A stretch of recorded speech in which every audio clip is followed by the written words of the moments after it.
OpenAI introduces GPT-4o voice models. Anthropic's Claude now has real-time search. CloudFlare unveils tools to thwart unauthorized web scraping by AI. And Google's loss of key data is a warning that it's not 100% safe just because it's in the cloud. Welcome to #Trending. I'm your host, Jim Love. Let's get into it. OpenAI has unveiled 3 new voice AI models: GPT-4o Transcribe, GPT-4o Mini Transcribe, and GPT-4o Mini TTS, designed to streamline the addition of speech capabilities to applications. These models, accessible via OpenAI's API, enable developers to incorporate speech-to-text and text-to-speech functionality into their apps with minimal effort. Building upon the GPT-4o architecture introduced in May 2024, these models have undergone extensive post-training with specialized audio datasets to enhance their proficiency in transcription and speech tasks. OpenAI's technical staff member Jeff Harris highlighted that this advancement offers improved accuracy and performance over the previous Whisper model, particularly in handling diverse accents and noisy environments. A notable feature of the GPT-4o Mini TTS model is its customizable voice outputs.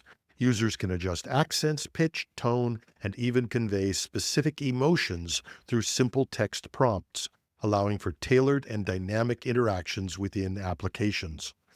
For individual users interested in exploring these capabilities, OpenAI has launched a demo site, openai.fm, offering limited testing and interactive experiences with the new voice models.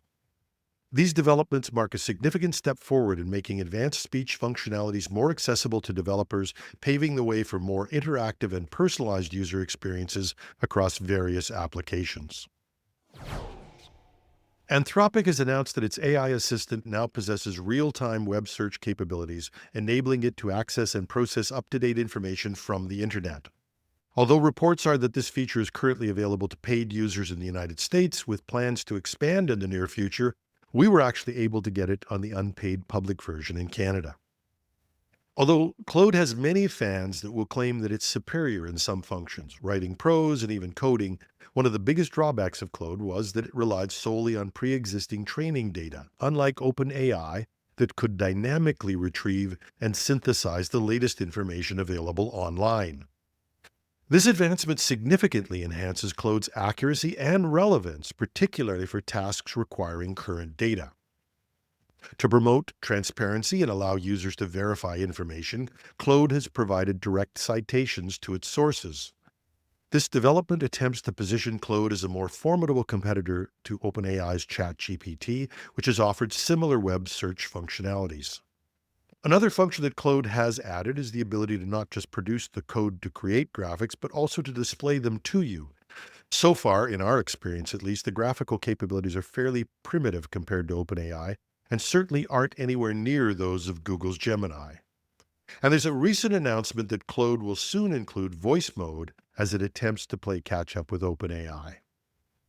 The introduction of real-time web search is anticipated to significantly enhance Claude's utility across various applications, from enterprise decision-making to everyday information retrieval, and it does mark a substantial step forward in the evolution of AI assistance from Claude. But there are still some things it has to do if it's going to catch up to OpenAI and Gemini. CloudFlare has introduced AI Labyrinth, an innovative tool designed to combat unauthorized web scraping by AI bots. This free opt-in feature detects inappropriate bot behavior and diverts the malicious crawlers into an endless series of AI-generated decoy pages, effectively consuming their resources and hindering data extraction efforts.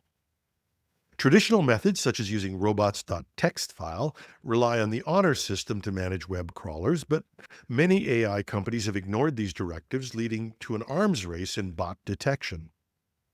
Unlike conventional blocking techniques, AI Labyrinth serves as a sophisticated honeypot, presenting fake data to ensnare the AI crawlers. And this approach not only wastes the resources of the malicious bots, but also aids CloudFlare in identifying and fingerprinting them, enhancing overall security measures. While the information that CloudFlare displays to the AI is irrelevant, it's not technically inaccurate, so that the firm can't be accused of feeding misinformation.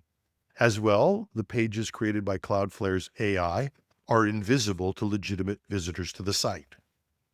Website administrators can enable AI Labyrinth through the bot management section of their Cloudflare dashboard. And Cloudflare admits that this is a cat-and-mouse game. AI scrapers will catch up with this tactic eventually, and workarounds will be found. Anticipating that, they're already working on the next generation of these defenses. And Cloudflare hopes that this work will demonstrate their commitment, not just to safety, but also to protecting original content creators from unauthorized data scraping, ensuring their work is not exploited without consent. And finally, we like to think our data is safe in the cloud.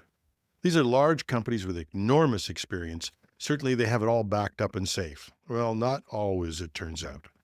Google has admitted to a technical error that caused some users' files to be accidentally and permanently deleted in some cases from Google Maps.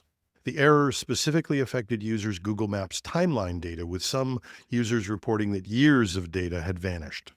Google acknowledged the issue in an email sent to affected users on March 21st, stating that they had briefly encountered a technical problem that led to the deletion of timeline data for certain users. They say if you've lost data, contact Google support as soon as possible. However, Google also confirmed that in some cases, the deleted files can't be recovered. For users affected, the best chance of restoring files may be through personal backups, but even these may not be sufficient. Google says that sometimes encrypted backups may be the best hope for recovery. This incident should be a wake-up call to users that if data is important to them, they need to keep offline or third-party backups of critical data. Because while issues like this are rare, we cannot blindly rely on cloud services. Google says it's investigating the root cause and plans to introduce safeguards to prevent this from happening again. But in the meantime, users are encouraged to monitor their accounts and report any issues through official support channels. Now, to anyone who's ever tried to reach a person for support at Google, good luck on that one.